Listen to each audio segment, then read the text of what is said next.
Good, beautiful morning, everybody, and welcome to the Monday edition of Shortcuts for Your Soul.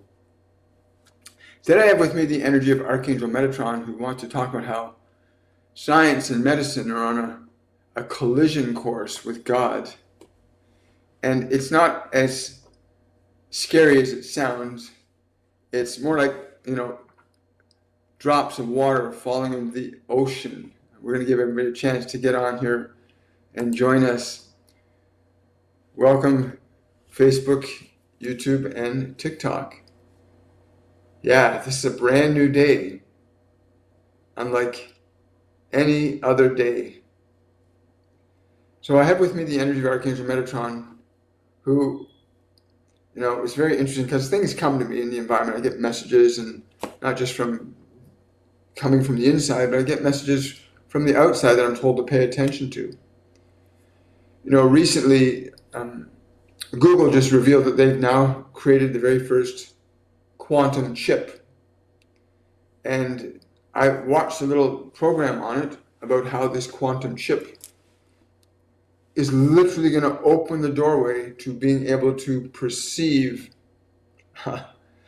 allowing science and humans to perceive into other dimensions of reality, other universes. And that this is just the very first generation of chip. And Metatron came in and said that is because humanity has to come to the understanding that they are not the one and only, the be-all and the end-all of creation that we've been deluding ourselves into believing, right? He said, and so science, because theology and religion have really done a terrible disservice to your understanding of God, to your understanding of your divinity, to your understanding of creation. And so the onus is now upon your sciences, and they're inevitably going towards the divine. As they recognize that there are larger and larger things, they're also recognizing there are smaller and smaller things. They're beginning to understand that there are realms of perception and experience far beyond the scope of what your senses are capable of perceiving. Now, this quantum chip that has been created, understand, was inspired into the consciousness of humanity some 55,000 years ago, during the time of what you call Atlantis, where the bridge between the physical and multidimensional realms was in the process of being crossed by sciences then. Unfortunately, the inability to manage your baser nature prevented the full unflowering of that aspect of your life. You are faced with a very similar situation today in your creative process as humans, that you sit on the brink of great and phenomenal discovery about your true nature and source as individuals and as a creative manifestation of a consciousness of such order and expanse that the sciences are beginning to glimpse into this infinite realm, these multiverses, these other aspects of existence that are fascinating and wondrous from the perspective of your human individuality. But you face, again, the polarity between your spiritual curiosity, your humanity, and your animal nature. The very nature of your body gets in your way. Your greed, your want, your need is slowly pulling the wool over your own eyes, being caught up in the games of power, authority, and control, which are rudimentary in the realm of your survival, but have no place in the realm of creation, exploration, and curiosity. as your instinctual nature simply precipitates fundamentals of survival, fight and flight, pleasure and pain. It is why you have wars, why you have greed, why you have suffering, because there is this aspect of your nature that you have not fully understood nor learned to differentiate yourselves from. And so this new exploration is going to open doors for a select few that are choosing to awaken, to understand, to consider the limitless possibilities available outside of the illusionary beliefs that there is not enough. There is an infinite spectrum of availability of all the resources and things that you could conceivably need. Your sciences will eventually unlock, that is, if you do not destroy yourselves first, will potentially unlock the ability, as you have imagined, to convert matter from one state to another, that you could have ample supplies for all in great comfort and abundance. However, you see yourselves postured with wars around the world under the guise and games of those who feel that they are gods themselves in flesh. But a god in flesh would not have any need to perpetuate a conflict. For a god in flesh recognizes the unity, the holistic nature of life, and learns to operate harmoniously with it. Those of you that believe that you're in positions of great authority and power, that have not mastered or understood your baser nature, are plunging your humanity towards a conclusion that has been reached in multiple civilizations, of which you see but the rubble as remnants. You would sit upon golden thrones and in hallowed halls, placing yourself above your fellow humans. And this, again, is just a function of your baser nature of survival, believing that your survival is at stake if you do not somehow eliminate that which you perceive to be a threat.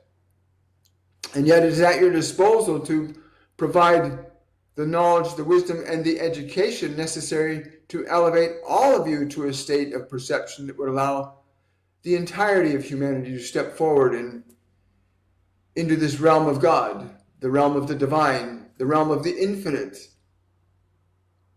the realm of the abundant. If you truly understood that there is no lack of what you would truly need, there would be no requirement for war or conflict. Your focus then would be on exploration and curiosity. There are dimensions innumerable, like pearls on a string, strung out through eternity, and you are but one of those pearls. And your technology is about to open a doorway that you can see the pearls. And you can even begin to move from one to another. But you are just on the very beginning of this journey.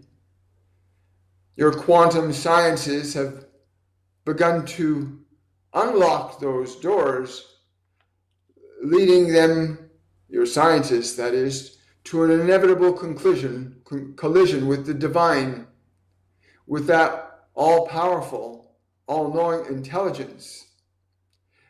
Of course, you have all seen it revealed in the structure of trees and grass and human flesh, and in birds in the structure of solar systems, galaxies, and now universes. And now you are developing the technology that will let you walk through those doors, physically move from one-dimensional aspect to another. You're just putting the key in the door. This happened with Atlantis. It happened with Lemuria. It happened with Eden, where such a door was being opened then, but closed by the sheer ignorance of fear, judgment, power, control, greed. For there are certain things that are unavailable to you if you choose to live in alignment with your baser nature. Vibrationally, you cannot make a silk purse out of a sow's ear, so to speak. That is, if you cannot give up your limitations, your anger, your fear, your judgment, your want, your prejudice, your rage, those vibrational states will not permit you nor allow you to step across the threshold of these other dimensions. It will be very difficult at best to do so. And a few of you may be able to cross that threshold. In fact, some of you have already crossed that threshold, recognizing that there was ones waiting there for you to invite you. For when you open the door, one must be invited in as well. And for the few of you that are in that position of curiosity, divine curiosity, without the prejudice and the fear, but with the open-hearted nature of exploration, excitation, you will be invited. You will be welcomed. But those not in vibrational alignment with a higher functioning of your consciousness will again, in all likelihood, precipitate a very difficult and unpleasant transformation of your existing civilization from what it is into something less pleasing, as has happened many times before. And you can see it. Your sciences, your archaeological systems of exploration have revealed to you these incredible and wondrous civilizations, and you see but only a small remnant of civilizations that have spanned millions of years on this world alone, that have risen and fallen for the exact same reason you face right now. That you have not found the way to overcome your baser nature, to learn to distinguish your consciousness from flesh, your consciousness from thought, or recognize that your consciousness is the master of the house that needs to tidy it up a little bit to get both mind and body into a position of subservience to your will. Not to the place of domination, but healthy subservience where your mind and body serve you and serve one another. But you see, as your weapons of fear and anger, as this is the only need for weapons, fear, anger, your baser nature precipitates the functions of fight or flight, both individually and collectively. And after so many failures, it's very difficult for you to believe there's another possibility than the one you currently hold before you now. And so you stand on the brink of multidimensional realities being revealed to you, individually and collectively. And yet, alongside that, the baser nature of fear, anger, control, power, and authority, eclipsing your spiritual nature, your function of curiosity, exploration, compassion, kindness. Your sciences are on a collision course with divinity. It has been going on for about 100 of your standard years. The idea of this quantum realm of consciousness. It has been going on for quite some time. And yet also you have not addressed what you are, what your body is, what is your mind, who are you, dear soul? Know thyself. This has not been addressed. And you cannot ignore what has not been understood. That your body in and of itself is simply the instrument, the mechanism through which you can begin to explore these other realms, for there are many dimensions even in this physical construct of consciousness.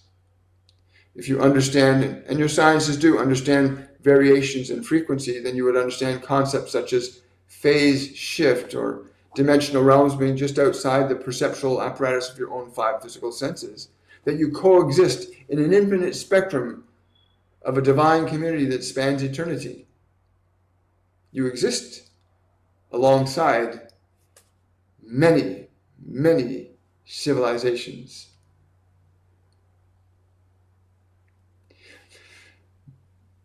Most of these civilizations have reached a consensus of vibrational alignment, recognizing the infinite abundance that's available. They pursue greater expressions of consciousness and creation, developing sciences that far surpass what you currently experience in your world, but which in your world you have considered and conceived that it is possible to feed everyone, to have everything, that it is possible to meet and speak with your Creator, that it is possible to know beings of such light and such wisdom and such knowledge that you would be graciously humbled by it. Many of you have said, we would like to speak to these ascended masters. We would like to speak to these invisible gods. And yet, when they have presented themselves to you, you find yourself either in fear or scoffing at something that you do not understand.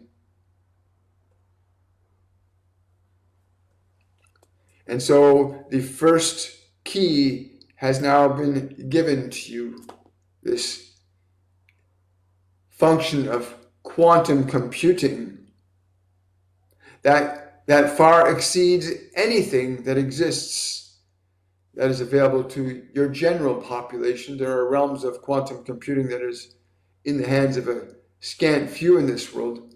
What you hear of is but the first inkling of something that is already being well used, that you do have emissaries that move between dimensions.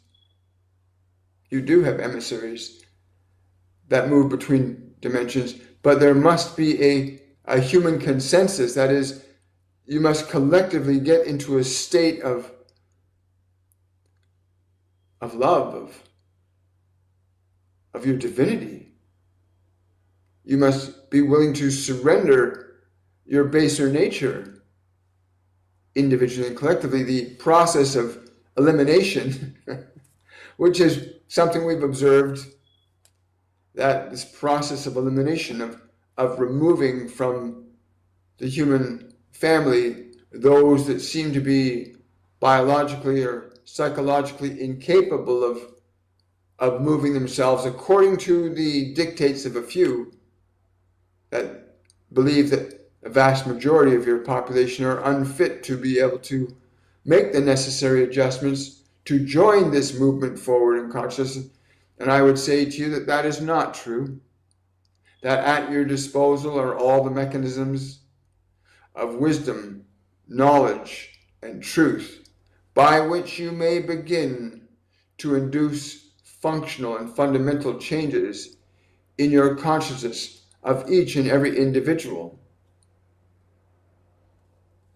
The process of natural selection can be transcended with the dawn of wisdom and knowledge and truth.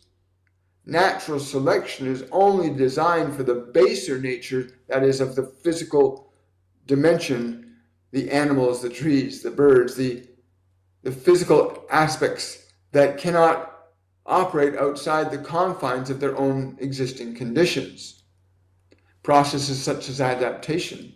And while humans have that, you also have in each and every one of you this fundamental aspect that allows you to think, to reason, to know, that allows you to alter and change the very content of your mind, and even the very influence of your biological nature.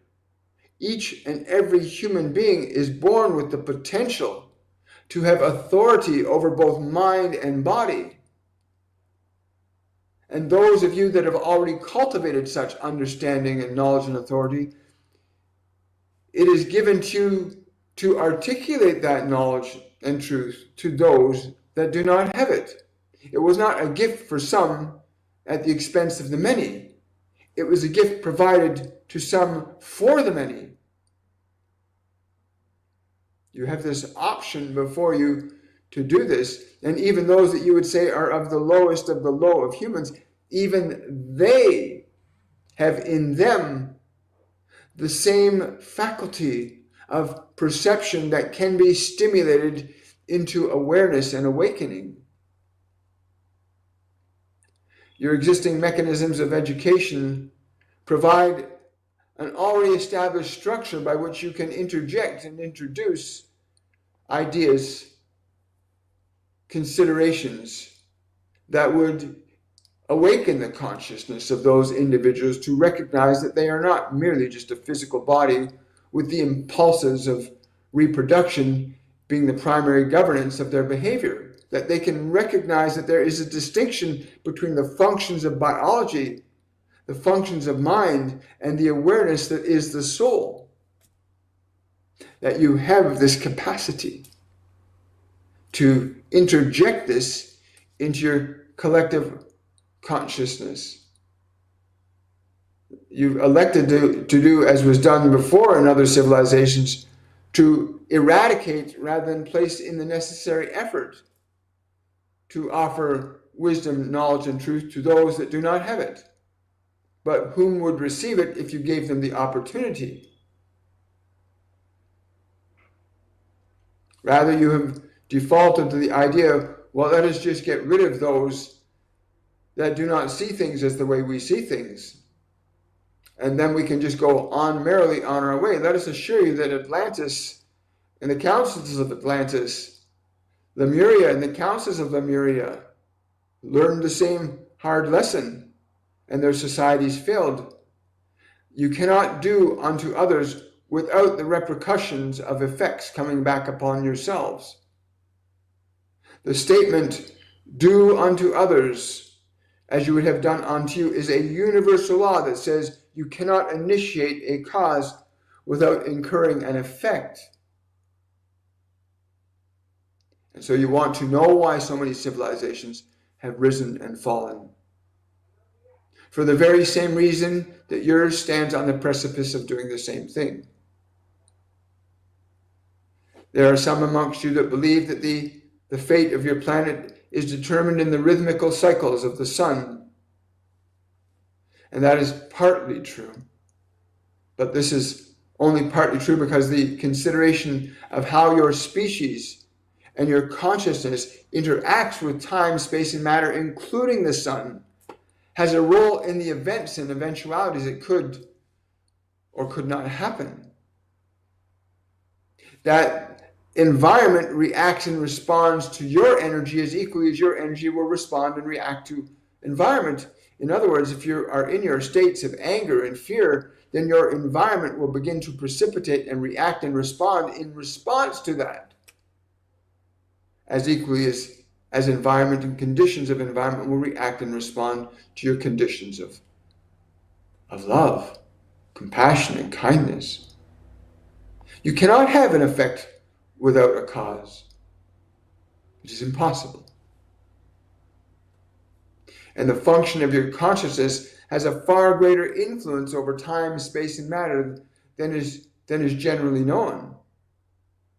That you can, as an act of your will, induce profound changes, even in your sun.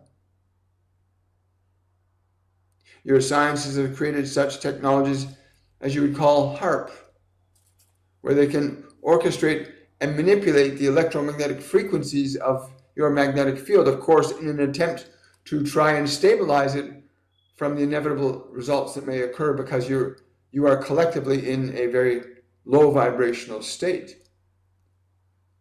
But if you are not removing the cause to a problem, then you will not remove the effect to that cause, which is the problem. No matter what scientific manipulations or contrivances you use, if your energy is predominantly of fear, there will be very precise effects in your experience of time, space, and matter. So that even the machinations you would create to try and prevent the effects that you have caused yourselves will be of no use to you. Do you not know that your very thinking about yourself and about others influences and affects time and space and matter all around you? You need to know this. It is why you can walk into a room full of people, and if you're in a very good mood, people will look at you in one way because your energy induces a functional change in that environment. And this is true for all of you. Not one amongst you can say, I do not have an effect in this world. Although many of you believe that you have no effect in this world, but there's nothing could be further from the truth. That every single living soul in this world causes the effects of experience. None of you can be omitted from that process, except by nature of your vibration. If you elevate your consciousness sufficiently to a frequency of love, then these will not be so affecting you. Those of you that have elevated your consciousness sufficiently to love will find that doorways will open for you, changes will come. This process that you call in some of your theologies about ascension, where many of you get lifted up to the heavens, is the statement, is referring to a vibrational state of consciousness. A vibrational state of consciousness that changes you, alters you, and places you in a different realm of experience. Yes, your emotions are orchestrating conditions of matter around you, individually and collectively. You could not have wars, you could not have peace, without qualities of emotion being established and propagated amongst you. Violence did not come out of nowhere. It came from within you. Peace does not come out of nowhere. It comes from within you. Fear does not come from nowhere. It comes from within you.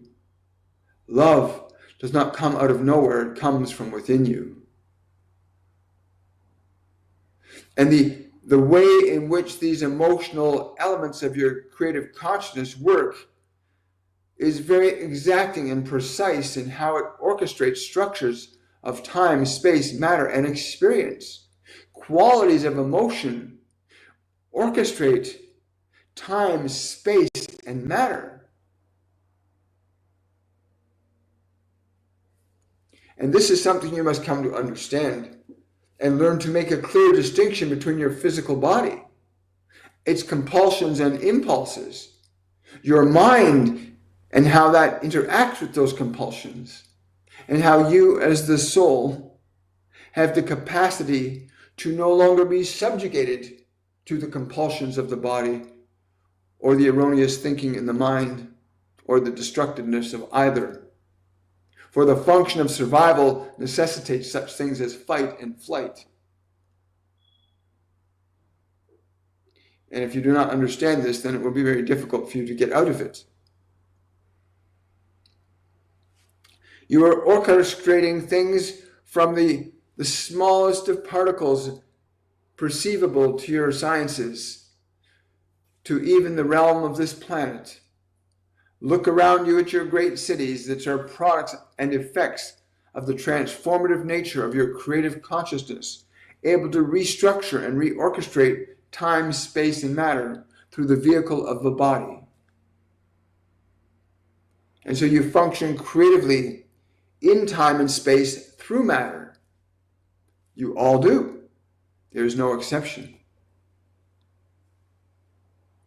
And so I and many others have come to simply give you the opportunity to reevaluate and reassess, while there is still some time to do so, whether you will choose to continue and perpetuate the difficult path that you are currently on, or to understand that the path does not have to be so difficult after all. The path does not have to be so difficult. You have all of the available resources, physically, mentally, emotionally, spiritually, and now interdimensionally. You're opening up another dimension of possibilities and information. But you have with you right now in this world, before that door of these realms of what you call the multiverses and the other dimensions of existence, you have available to you now, individually and collectively, the ability to overcome your suffering, to overcome power, anger, rage, authority, to understand that the function of love is an authority that is very benign, very precise, and very clear on how it would initiate actions. You're at a very opportune time, if you're hearing these words, that you have a choice, that you can continue to define yourself only as a physical body, and therefore be captivated, enslaved to its compulsions and impulses, as so many of you currently are. And so many of you that are entrapped in such an illusion suffer accordingly, feeling disconnected from your purpose and from any meaning from your life, not because there is no meaning or purpose for your life, but because you are bound up in the baser nature of the body as being the sole locus of your identity and seeking to define yourself only as flesh, as need, as want, as pleasure, as pain, as fight, as flight. And you continue to define yourself only as a physical body, excluding your nature, what you are. Who are you? What are these things you have called thoughts? Can you change them? Can you alter them? Can you affect them? Yes, you can. Yes, you can. Any one of you can. And those of you that do not believe you can, those that can instruct you to do so, if you are open and receptive. But there are inevitable results to believing that you are only an animal, to believe that you are only a body, to believe that the functions of need and want, survival, as being the only way that you can exist will make it very difficult, as you can see in the places where you have war on this planet.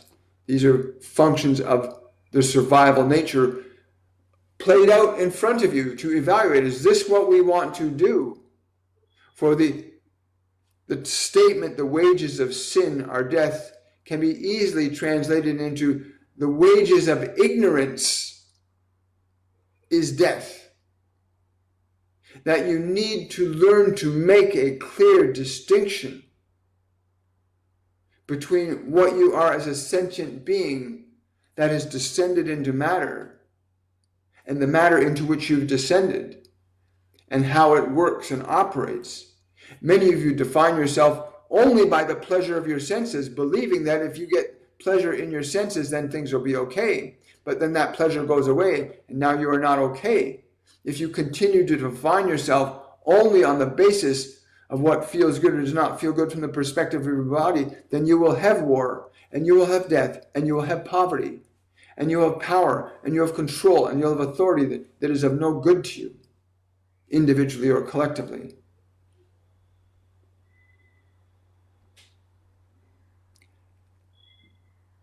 And yet, if you awaken, if you decide, wait a minute, this compulsion of my body to do this thing, to be this way, is not how I would choose to continue to live. Who am I? Who are you?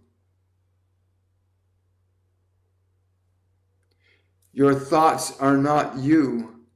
This distinction you must make if your species is to be able to go forward in its evolution beyond the survival mechanisms of the body.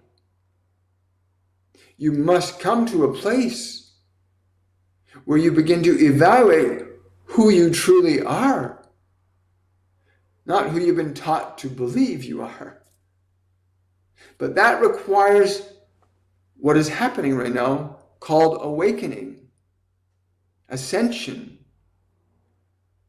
The suffering in which you wish yourself to be relieved from is also a doorway away from suffering. Your society as a whole has risen and fallen many times. As I've said, over millions of years. It has risen and fallen under the almost exact situations and circumstances you find yourself in now, where the vast majority of you were unable or unwilling to shift your function from survival to the practice of creation.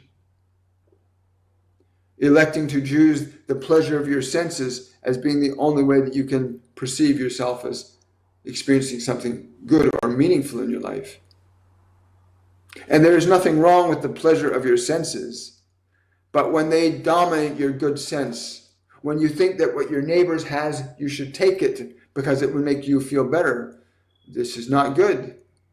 This is survival now. This is where your wars originate,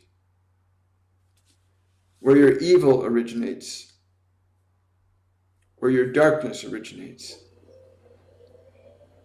And yet you can cast out the darkness the moment you begin to turn away from your subjectivity to the flesh as being that which defines your existence or your nature. It is not. It has its own nature. Your body has its own nature. But that's the body's nature. You must learn to make the distinction between your body and yourself. Because you are on a collision. Your science is on a collision with the divine, the infinite. It is already tasting it. And many have conceived of it, the quantum, multiple universes, many dimensions, different spectrums of perception. Just in the sound and color spectrum alone, you've unraveled many elements of consciousness, many layers of frequency. And there are an equal, infinite layer of civilizations and beings and consciousness on other realms of perception than the one you currently know. The process of vibration is the spontaneous organization of time, space, and matter. And that you individually and collectively can change your vibration. You can alter and change your vibration. It's what's allowing your science to step into this threshold, to put the key into the door of infinite possibilities. Because excitement and curiosity and wonder, these vibrations precipitate a very different experience than fear and uncertainty and want and need and anger. And the very nature of your vibrational states individually and collectively will precipitate your experience. And as I have said, a few of you will be able to cross through that threshold even now. But there is still the opportunity and still the time remains that you can learn to understand that the natural rhythmical events of nature are directly related and correlated to your collective consciousness. Or I best say your collective unconsciousness. And that you have the opportunity now, in a very short window of time, to make the fundamental and functional changes you need to in your process of deliberate creation. To awaken yourself. It is already underway. Many of you are experiencing this awakening. Many of you are becoming aware there is more to your life than what you are experiencing, and now begin to seek it, to know it, to understand it, to comprehend it, to grasp it, to explore it. And it can be very confusing to those around you that do not understand the movement in your consciousness. This pursuit of who am I? Who are you? It can be very strange to those who do not understand, those who have become comfortable in the familiarity of their reality, feeling safe in the familiarity of their own reality, but not daring to explore beyond it.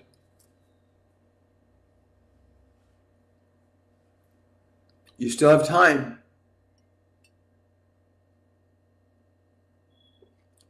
to remember who you are. You will not find it through sensation. You will not find it through thought. You will find it when you reflect back upon yourself as that which is the soul, the awareness, the being, observing mind, observing matter. Get close to yourself. Experience yourself as something other than what you know or remember or anticipate. Experience yourself as something other than just a body. Put your body aside in meditation, in quiet solitude. Go on the journey of recollection so that you can remember that you came here to understand your function as a creator. The becoming of yourself, the seed of the divine lives in all of you. And only you, through the awakening, can nurture that seed to open and remember your true nature. For your sciences are on a collision course with the infinite and will soon be unable to say that there is no greater intelligence. They will come to know there is an intelligence far superior and infinitely more vast than our own, and we get to explore it. And what a delightful journey that you can explore the infinite while in the finite. Such a wonderful opportunity for you all. But time is short, and as I have said, many civilizations have attempted what you have done and failed and had to start again, like a child falling with feeble steps. Hopefully, the falls have been sufficient enough for you to stay on your feet this time, that you can become steady in love, steady in compassion, steady in truth, steady in wisdom, steady in gentleness, in patience, that you have the chance to stay on your feet this time. You have the chance to stay on your feet. Wow. Wow. Thank you for that. Appreciate it. Good morning, everybody. It's another brand new, beautiful day. I want to say thank you to Archangel Metatron for that information. Yes. Okay. So I'm thinking, what can we do? What can we do to accelerate this process for you and all of humanity? What can you do? You that are hearing these words. One of the things I've been told is learning to transcend and overcome. Learning to transcend and overcome your fear, your anger, your insecurity, your rage, your depression. You are not your depression. You are not your anxiety. You are not your rage and anger. They are things that you have. They're inside you, inside your mind, inside your body. And what they keep telling me is the same thing. You can teach your mind and body to be a new way for you. nobody's going to do it for you. If somebody's going to do it for you, they would have. But what can be done is what they've been doing with me for the last 5.5 years. Give knowledge, give guidance, speak the truth, show others the way, show and demonstrate peace, patience, kindness, compassion. It's not an easy thing to do, especially if you're surrounded by people that are angry and sad or frustrated all the time. They're the ones, and those are the places where your anger, your compassion, your kindness is most needed. I'll be paraphrasing what he said, but his concept about education, that we already have the educational infrastructure around the planet to change the modalities of instruction, that we can literally facilitate a mass awakening. Because without that mass awakening, it's going to be another shit show. It's going to be another Atlantis. It'll be another Lemuria, another Eden. These are actual civilizations, one of countless, but they're the ones that I've been made most aware of. That these civilizations reached a very similar pinnacle in knowledge and technology in a global social system, but couldn't transcend the influences of their animal nature, your biology. Because your biology is very influential. Your biology is very influential over what you're going to do or not do if you don't understand how to make a distinction between the compulsions of the body and the intentions of your soul, right? Because the body wants to feel good all the time, and the body wants to be better than other people. The body is about fight and flight, survival. Billions of years. Your body's been trained for billions of years to survive, no matter what. If it perceives a threat, it's going to get that threat out of the way, right? And the vast majority of people believe the fear of the body is how they define reality. And again, I'm just going to continue being a conduit for this information for you guys. And hopefully you're going to hear. And then you'll share what you hear with other people and understand that your body is not who you are. It is the instrument that you have at your disposal through which you can articulate creative expression. But most people don't get to do that. Most people are just stuck being, I want this, I want that. This feels good, that doesn't feel good. Don't you do that to me. A lot of people go into these games of the body, the games of survival. It's all their fault. I'm in survival. They're taking it all from me. Oh, they're going to take it all from us. All these mostly useless eaters. And it's still survival. Doesn't matter whether you're at the top of the food chain or the bottom of the food chain. If you're at the top and you're attacking the bottom because you think it might consume everything you have, well, you're still in survival. You're no better than the people at the bottom, and the people at the bottom are no better than the people at the top. If you're functioning from survival, you're not anywhere near your divinity. Wow. You could be moving in that direction. You really could. They keep telling me the same message, and it's really simple. You have only two choices: to think, to speak, or to act from fear or love. Those are your only two choices. That's all we got, folks. We can choose to live from fear, or we can choose to live from love. Fear is about survival. Love is about creation.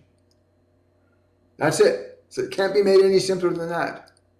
And what you say and what you do will fall under one of those two things. Either fear or love. I don't care who you are, what palace you're in, or what alleyway you're sleeping in. Every one of us are equal in our potential, but not so equal in the way in which we articulate it. But if you're coming from fight and flight, doesn't matter how many billions of dollars or how many pennies you got. If you're coming from survival, you're still coming from the perspective of being an animal. And you vibrationally, again, I'm paraphrasing what he's saying, vibrationally, you cannot access divinity in a survival state. You can't know God in a state of anger or fear. You can't know God in a state of anger or fear. You can't. You can know anger in a state of anger. You can know fear in a state of fear. Everybody's wanting to know God. You want to know Jesus. You want to know Buddha. You want all these divine beings. And yet you sit in your anger and your fear and you live in it. And you're angry at people and you attack them. And that's got to stop. Judge not, that ye be not judged. It's very simple. If you understood that you are this sentient, divine consciousness that is so filled with love, and that you could take that love and open yourself up to what you are and begin to offer that. Start to take care of your body. Most people don't even love their bodies. A lot of people don't like their bodies. I don't like the way my body is. I'm going to change it. You don't like your body. What, you mean you'd go to an animal shelter and you get a little dog, and because you don't like the dog, you're going to cut its legs off? I don't like 4 legs. I only have 2 legs. People, you got to learn to love this instrument you've been given. You've been given this instrument. It's been given to you. Do you love it? Do you treat the body with love? It's a simple question. Because a body that feels loved will be healthy, vibrant, and strong. A body that's not loved will be sick, diseased, and weak. And yes, I know, I will tell them, I'm being told to tell you that it's important you understand that your emotions play a significant role in your health. Your emotions can play a significant role in your health. And science has not fully accepted or embraced the concept that emotion organizes matter. Right? My guardian angel John told me 5 years ago, emotion is the 5th state of energy. And it coordinates and organizes all matter. Which is really mind-blowing if you think about it. And my goal is very, very simple. To facilitate people awakening back to the love that is your true nature. But think about that. Most people don't even know how to love their bodies. How can you possibly love your neighbor if you don't love yourself? You can't. If you don't love yourself, you're not going to love your neighbor. Right? If you're afraid, you're not going to operate in love. Love and fear are completely different energetically. And please understand that when he's saying we all have the ability to end our suffering. And there are those that have the knowledge and wisdom that can show you how to do that. And it needs to happen on a scale like it's never happened before. People need to be shown how to take loving authority over their body. You certainly there's a bunch of humans that certainly made education mandatory for the purpose of creating a labor force. But you can take that same educational system and create a spiritual force.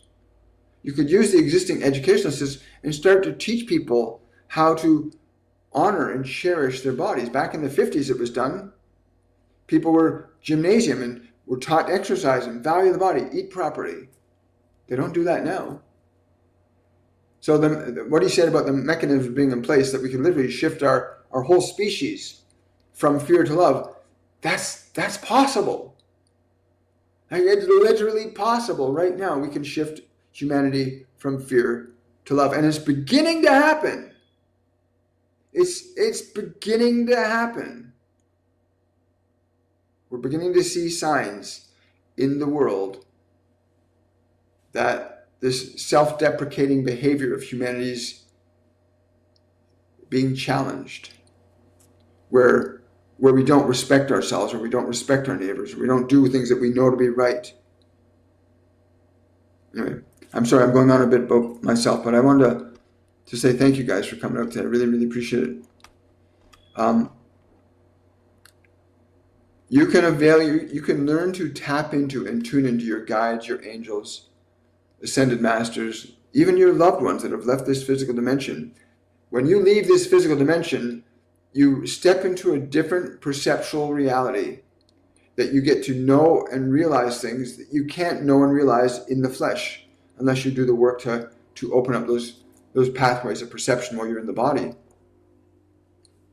But you are not alone, none of you. Whether you're lying on the street with a bottle of wine beside you, or you're in a castle contemplating how to stay safe because people want to take what you have. You're never alone. You're never alone. There is a divinity with you and in you right now, all around you. There is a divinity within you and all around you right now. And it may be hard to sometimes hear that divinity, but I can promise you that it exists. It's beating your heart right now. It's keeping that body going. And if you can consider that possibility, that divinity exists in you right now, if you can open up to that possibility, and no matter what your position, and know that you can actually start to walk yourself back to that divinity. It might not be easy. I know, because I got quite a distance away from that divinity a long time ago. The journey does not have to take years. Your suffering does not have to go through a long, protracted process in order for you to overcome it. There are simple, easy to follow solutions that you can apply to your mind and body that are so simple. I'm going to say I've been blessed, therefore, with this knowledge and wisdom of how we can alter and affect our minds and bodies really quickly and effectively. And if you can learn to open up to the wisdom of your ascended masters, your angels, your guides, and you can learn to hear, you will be guided down a path of love. That's just what happens. And hopefully you're going to choose to do that. And again, let me pause for a moment and say, listen, to everybody that's here, thank you. Thank you for supporting the channel. Thank you for the hearts. Thank you for the gifts. You give others the chance to hear what I get to hear every day. I get to hear this all the time. I get to be sitting around by myself, and suddenly someone stops in and says, hey, William, meditate, contemplate on this.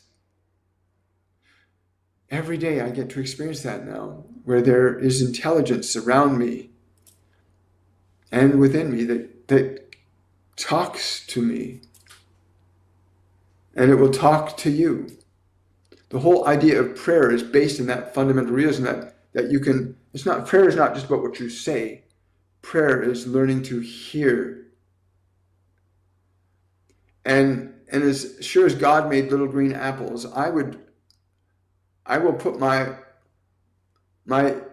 balance of my life in this service, that you should know this too, that you are never alone in any situation or circumstance.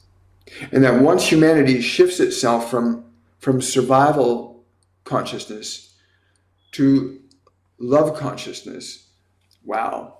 Because there's not a lack of anything. I've driven across Canada, the United States, Mexico, gone through Europe, and there's no lack of space. There's lots of places for people to live. So we're not lacking anything. But because we believe there is lack, because we believe that what we have somebody might want, and again, because we believe our bodies are the defining element of our consciousness, we're in survival. If you believe your body and what it wants and needs is how you're going to create and experience your life, then you're going to be in survival. Because the body's an organism that's based in survival. It's how it got us here. It's got us this far. From this first single-celled organism in creation, the whole thing is right here. Etched in the evolution in the womb of a mother. At that moment of conception, you can see it that from that moment of conception, the entire spectrum of the evolution of physical consciousness, from the single-celled organism in the primordial soup of a planet being born called Earth, and that single-celled spent billions of years getting to this place that you are sitting in the body hearing these words right now. And you get to bear witness to that evolution in the span of 9 months. You get to watch the full physical evolution of consciousness.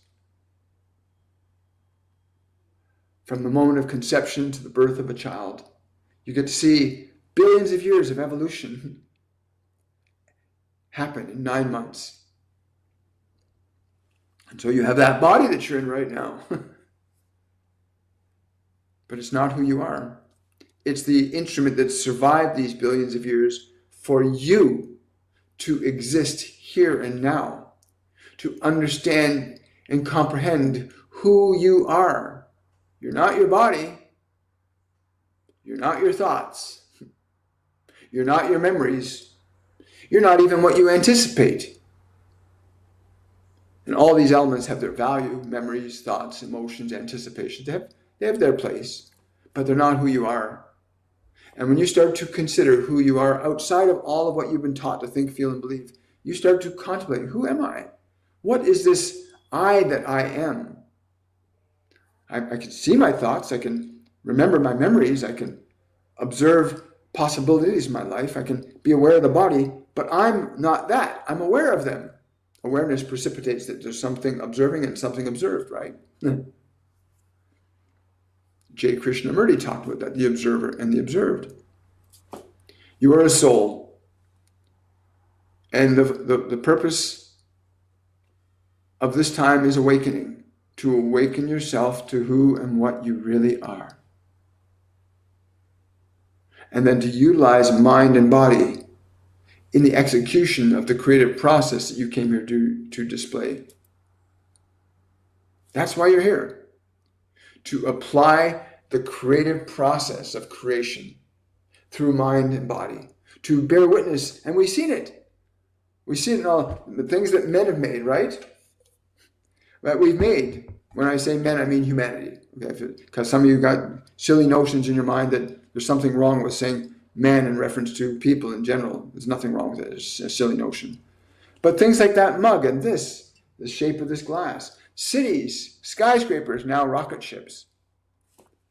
That we've come here to understand that you are not simply just a body surviving.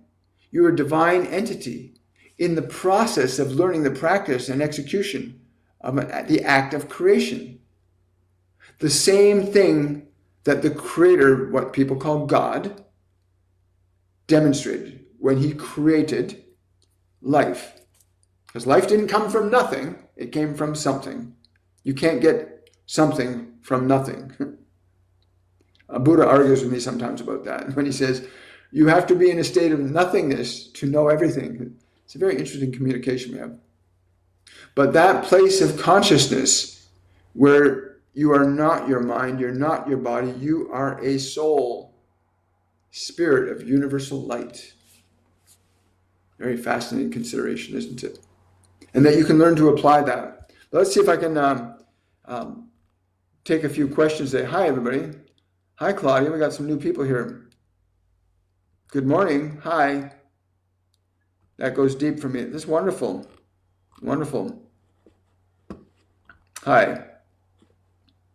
Thank you, Kaylee. Kaylee or Chaley. I'm not sure if it is. I might be pronouncing it. You're welcome, Khan. Thank you so much, brother. Love you too, man. I love you too. Let's see here. We're going to take some questions. This is refreshing to hear my language. Oh, yes, speaking of language, language is so important. What you hear here, if you don't speak English very well, but you hear and you can feel something really important here for you to hear, then get the recording and see about getting a translation of the recording in your own language. You'll have a very different vibrational integration that will happen when you hear it in your own language. And those of you that speak multiple languages, try translating what you've just heard into multiple languages and see how it changes your energy. What I've been told is different languages will affect and impact how the information is going to change and affect your life. Yes, thank you. I love you too. That's so cool. Today, fire broke out in my house entirely due to my fault. What thoughts am I holding in my mind which manifested this? What lesson can I learn? Quite simply, pay attention. Manoj, pay attention. You let your mind wander too much, right? Be kind to yourself. Put the fear aside. The damage was mitigated, so you're okay. And everybody else is okay. That's what's important. Don't add an unnecessary layer to something that's very simple.